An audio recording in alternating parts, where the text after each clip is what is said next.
Bonjour, on va voir aujourd'hui comment simuler le comportement d'un filtre passe-bande de Rauch dont la structure est composée de 3 résistances, de 2 condensateurs et d'un AOP.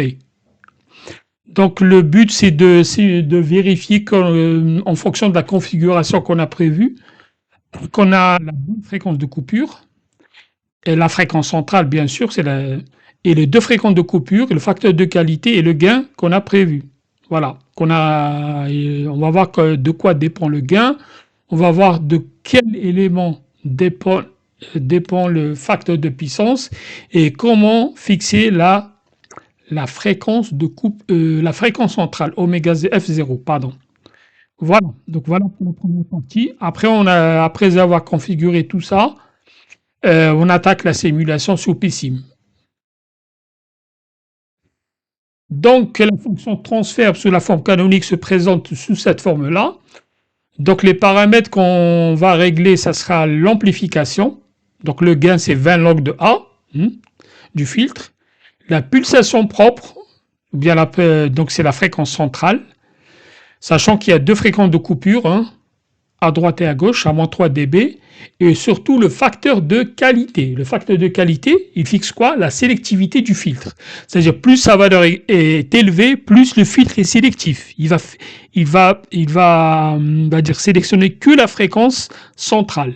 Voilà. Donc, pour vous expliquer un petit peu la notion de sélectivité d'un filtre passe-bande, regardez pour le Q égale 1, c'est la courbe bleue. Donc vous avez un filtre qui n'est pas du tout sélectif et il laisse passer par rapport à la fréquence centrale une large de bande à moins 3 dB. Le filtre qui est en vert, c'est pas du tout sélectif, Q égale 0,25 et pour Q égale à 2,5, il est moyennement sélectif. Parce que pour avoir un bon filtre sélectif, il faut aller jusqu'à Q égale minimum 10. Voilà. Donc vous voyez que la notion de sélectivité est très importante. C'est pour ne pas prendre du bruit, d'autres fréquences qu'on ne veut pas. Voilà. Donc, en gros, on a une fonction de transfert. Après tout calcul fait, on va faire l'exercice pour démontrer cette formule. Après, on va identifier identifier les paramètres avec la forme canonique d'un filtre passe-bande. On va identifier A, Q, oméga 0. Donc voilà les trois paramètres à identifier. Après, on va les fixer. Donc, on a trois équations à trois inconnus. Donc ça permet de bien fixer notre filtre en choisissant la pulsation F0, le facteur de qualité et l'amplification ou bien le gain statique. Donc oméga 0 est égal à 1 sur C racine de R1 plus R2 sur le produit des trois résistances. Donc remarquez ici quelque chose de très important que je n'ai pas dit. On a choisi C1 égale C2 égale à C pour simplifier les calculs. Sinon, vous allez avoir une formule qui dépendra beaucoup de C1 et de C2. Donc on a pris C1 égale C2 égale à C, tout simplement. Mais pour les résistances, on ne peut pas les fixer parce que sinon on va perdre, on n'aura pas la possibilité de fixer l'amplification, le facteur de qualité et bien sûr oméga 0. Donc voilà, donc trois inconnus, ça permet de fixer les trois paramètres. Maintenant, pour le facteur de qualité, il dépend que des résistances. Donc c'est 1 demi racine de R3, facteur de R1 plus R2, le tout sur R1, R2. Remarquez, c'est c'est 1 demi racine de R3 sur la résistance équivalente à R1 et R2, tout simplement. Voilà, qu'on peut appeler R12. Donc si je calcule R12 comme étant la résistance équivalente à R1 et R2, en parallèle bien sûr, donc Q égale 1,5 de R3 sur R12. Donc l'amplification vaut A égale R3 sur 2R1. Vous voyez bien qu'elle dépend que de la résistance R3 et de R1. Donc ça permet de fixer le gain. Donc le gain c'est 20 log de A. Donc, A égale R3 sur 2R1, oméga 0 égale 1 sur C racine de R1 plus R2 sur le produit des trois résistances. Et le facteur de qualité, vous avez la formule devant vous. Donc, on a trois inconnus, hein, R1, R2, R3, et on a trois paramètres qu'on se fixe. Par exemple, A égale à une amplification, par exemple, de 20. Je donne un exemple. Hein. Oméga 0, je peux la fixer, par exemple, à 1 kHz, et Q, un facteur de qualité égal à 10. On verra après, par rapport à notre filtre, ce n'est pas ça les valeurs qu'on a prises. Bon, maintenant, par rapport à notre filtre qu'on va simuler, l'amplification A vaut 40. Donc, 20 log, donc le gain en décibels, c'est 20 log de 40 à peu près égal à 32 décibels. La fréquence F0, c'est 40 kHz. Donc, oméga 0, donc F0 égale oméga 0 sur 2pi. Ça doit être égal à 40 kHz. Et on a un facteur de qualité de 10. Voilà, Q égale 10. Vous avez trois équations, trois inconnus. Voilà. Il suffit maintenant de dimensionner le filtre est presque dimensionné. Sachant que C1 égale C2 égale à C, on a pris C égale 1 nanofarad dans tout le TP. Donc, après tout calcul fait, R2 égale 250, R1 égale 4R2, donc ça fait 1 kΩ. Donc on a un rapport R3 égale 80 R1, ça fait 80 kΩ, et C1 égale C2 égale 1 nanofarad. On va faire un exercice plus tard sur le dimensionnement du filtre pour vous détailler les calculs, avec d'autres valeurs, avec un autre gabarit de filtre. Bon, maintenant, on attaque notre filtre. Donc, on va essayer de construire un petit peu le filtre de Rauch, passe-bande. Donc, j'ai ramené les éléments, comme d'habitude. Hein. Donc, on va faire une simulation sous PSIM. Hein. Donc, n'oubliez pas d'augmenter les seuils de saturation de votre AOP, de votre alimentation linéaire intégrée. Il faut la mettre au minimum plus ou moins 15. Donc, j'ai mis plus ou moins 18.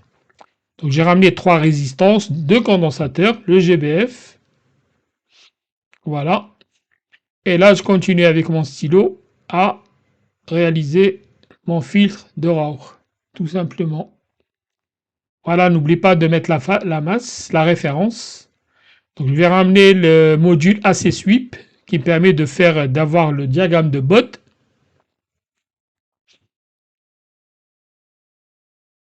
Voilà.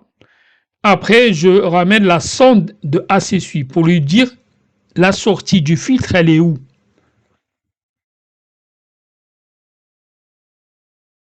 Voilà, donc la sortie, elle est claire, c'est à la sortie.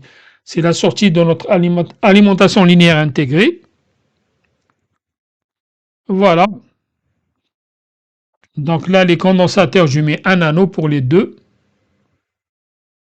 Donc celui-là, c'est C1, je vais le corriger tout à l'heure. Hein. C'est bien de garder l'ordre par rapport au schéma qu'on avait au départ.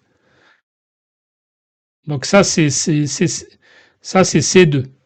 J'ai marqué C1, mais je vais corriger ça tout à l'heure. Donc voilà, j'ai terminé avec le crayon. Donc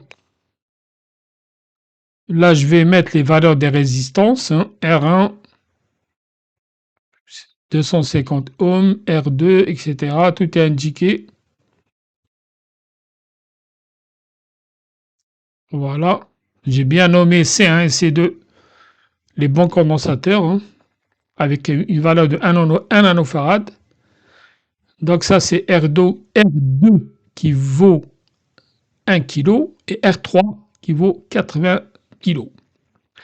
Et on attaque la simulation. Voilà, n'oubliez pas de mettre, voilà, plus 15 et plus 18 et moins 18, comme ça, vous serez tranquille. Hein. Sinon, votre votre ALI va saturer et vous n'aurez jamais le gain. Vous voyez le gain de 32 décibels, il n'arrivera jamais, parce que là, l'AOP, il va saturer. Donc là, je configure le module AC Sweep. Hein. Donc je mets une fréquence je commence à 1 kHz, j'essaie de terminer à 400 kHz, 10 fois plus que la fréquence centrale, et je mets 100 points. Comme ça sera plus précis, le diagramme de Bott il sera plus précis, et je mets bien la tension VE. Comme ça, il va retrouver la source. Donc, je vais sur la source, mon GBF, je mets le même VE. Voilà. Et je coche. Voilà, tous les éléments sont bien, on va dire, déclarés. Hein. R3, R1, R2, C1, C2 égale 1 nano. Et je lance la simulation. Voilà, ma simulation est lancée. Maintenant, je vais activer la mesure et je place un des deux curseurs sur la fréquence centrale. Donc, vous voyez bien qu'à la fréquence centrale, qu'est-ce qui se passe? Ben, on retrouve à peu près 40 kHz. Hein, et un gain de 31,7 décibels. Ben, si vous calculez 20 log de 40, ça fait à peu près 32 décibels, on va dire. Donc, on n'est pas très loin. Après, on va chercher FC1 et FC2, les deux fréquences de coupure à droite, à 3 dB à droite et à gauche. Donc, on va les faire. Il suffit de déplacer les deux curseurs hein, à 31,7 moins 3 et à 31,7 plus 3. À chaque fois, vous notez la fréquence. Donc, on trouve à peu près 37,5 et 41,5 à peu près. Voilà. On n'est pas très loin de ces deux valeurs-là. Donc, ça permet de calculer quoi? Ben, déterminer delta F, l'écart, et calculer le facteur de qualité.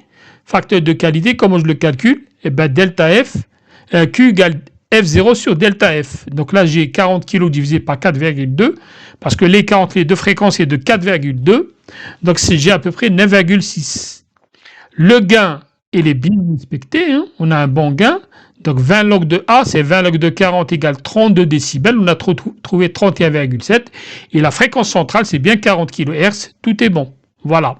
Donc si vous avez des questions, je suis à votre disposition.